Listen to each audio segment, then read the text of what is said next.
Bonjour à toutes les clés. Donc, je suis très heureuse de vous retrouver aujourd'hui. Alors, le thème du jour, c'était la Kundalini. Je vous lis une question de Béatrix, question très intéressante à laquelle je vais répondre parce que je trouve que c'est fondamental de savoir ce qui se passe et de comprendre ce qui se passe par rapport à ces énergies-là. Donc, Béatrix, tu me poses la question. Bonjour, pensez-vous que l'éveil, donc je lis, répété et ou unique de la Kundalini a un rôle à jouer dans le processus de fusion? Je veux dire comme une forme d'entraînement, de préparation à la fusion proprement dite, plus stable et plus durable. Peut-être que cela dépend des personnes. Qu'avez-vous pu en constater par avance? Merci. Alors, je sais que encore une fois, je vais pas aller tout à fait dans le sens du poil. Alors, pour ceux qui ne sont pas prêts à écouter cette information, coupez tout de suite parce qu'effectivement, la Kundalini, les montées de Kundalini, ça fait partie de l'astral. Ça fait partie des anciens enseignements pendant l'involution. Et ça servait effectivement à avoir certains éveils de conscience au niveau de l'astral, au niveau des prises, comment dire, vous savez, quand d'un coup, paf, on a un mouvement qu'on a appelé ça éveil, hein, quand on rentre dans un processus d'éveil brusque en rapport avec cette montée de Kundalini. Alors, on a testé un petit peu pour vous. Je vous conseille vraiment pas de le faire parce que ça peut rendre plus ou moins fou de laisser monter sa Kundalini. Pourquoi? Parce qu'en réalité, ça passe dans les étages qui sont pas nettoyés, hein. C'est très, très rare d'avoir des personnes avec une énergie sexuelle basse, parfaitement clean. Ça n'existe pratiquement pas actuellement. Donc, le fait de monter cette énergie en ayant des projections astrales sur cette énergie dans les chakras racines et chakras bases, ça crée une pollution sur toute la ligne. Et en plus, c'est complètement à l'envers. C'est-à-dire que pendant la fusion, c'est l'inverse. L'énergie descend. Elle va reprendre la colonne vertébrale d'en haut vers le bas. Donc, le mouvement est inversé.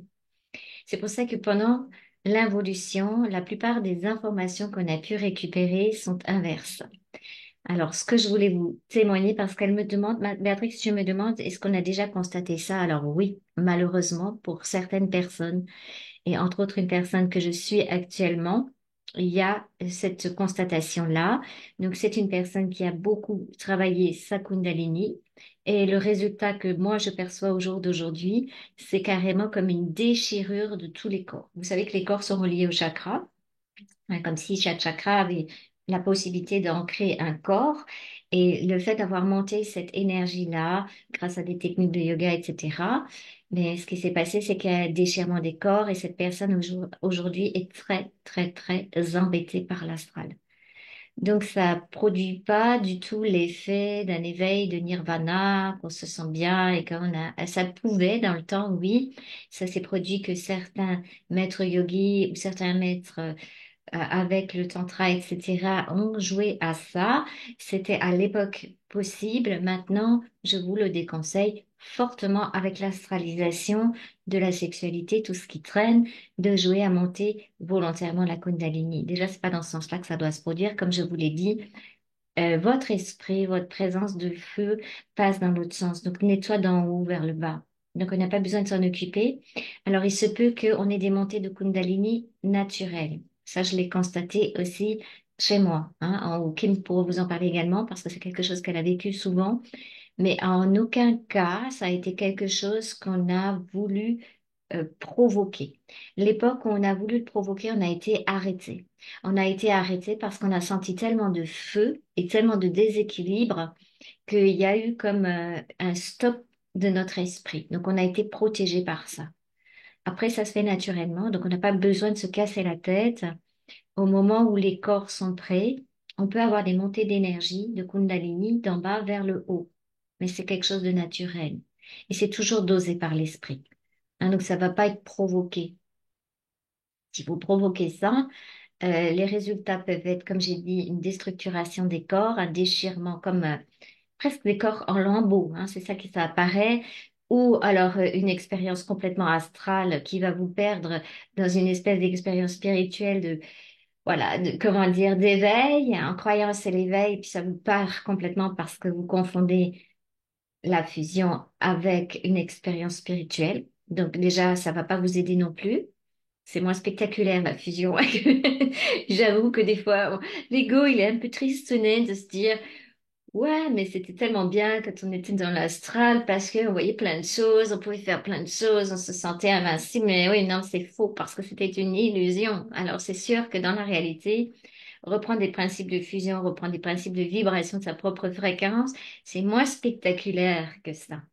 Mais c'est moins dangereux et c'est beaucoup plus, comment dire, efficace. Alors, c'est pas toujours spectaculaire ce qui est efficace, hein. Des fois, ce qui est très spectaculaire, qui raconte beaucoup d'histoires, et entre autres avec de anciennes techniques qui étaient nécessaires pendant l'évolution.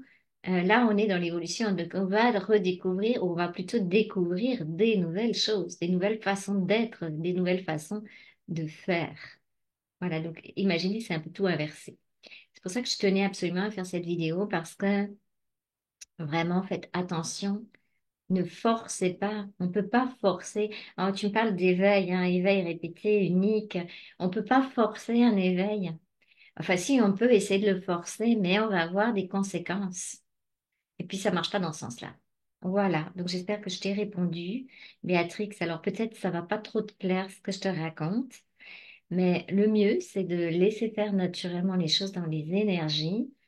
L'esprit vous protège dans le sens où il va pas faire n'importe quoi pour vous détruire, mais vous pouvez quand même faire des expériences assez incroyables de ce phénomène-là, entre autres avec la Kundalini, où vous allez mettre beaucoup, beaucoup de temps à vous réparer, hein. Donc, c'est une perte de temps. Voilà, on va dire comme ça. C'est pas que vous pouvez pas le faire, vous pouvez toujours essayer si ça vous fait plaisir. Donc, nous, on a été alertés à temps. Et merci parce qu'on commençait vraiment déjà à ressentir certains phénomènes. Je pense qu'ils ne nous auraient pas plu du tout, hein. Cette astralisation encore pire que ce qu'on était déjà astralisé avec nos frasques de spiritualité, c'est déjà suffisant. Et en plus, cette chaleur, et puis peut-être que ça fait autocombustion et c'est vraiment pas très drôle. Voilà pour la Kundalini. Donc, soyez naturel. Prenez juste plutôt l'intelligence de la vie au quotidien. Regardez comment vous êtes dans votre vie quotidienne. Si vous êtes bien équilibré, si vous vous sentez dans une joie interne, si vous vous sentez dans cette présence de la fréquence de vous-même, voilà, c'est correct. C'est plus stable, on va dire, que de faire des frasques avec son corps pour essayer de monter des énergies.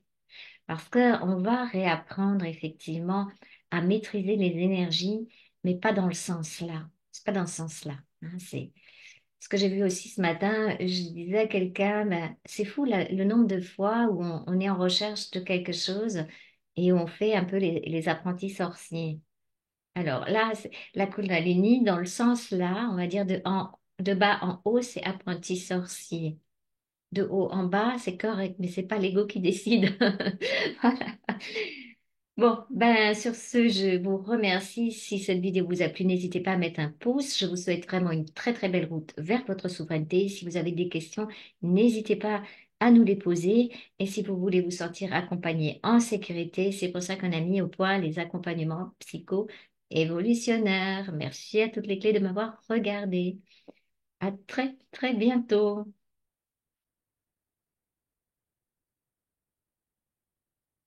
Alors, j'essaie de couper ma vidéo. Ça vient. Ah.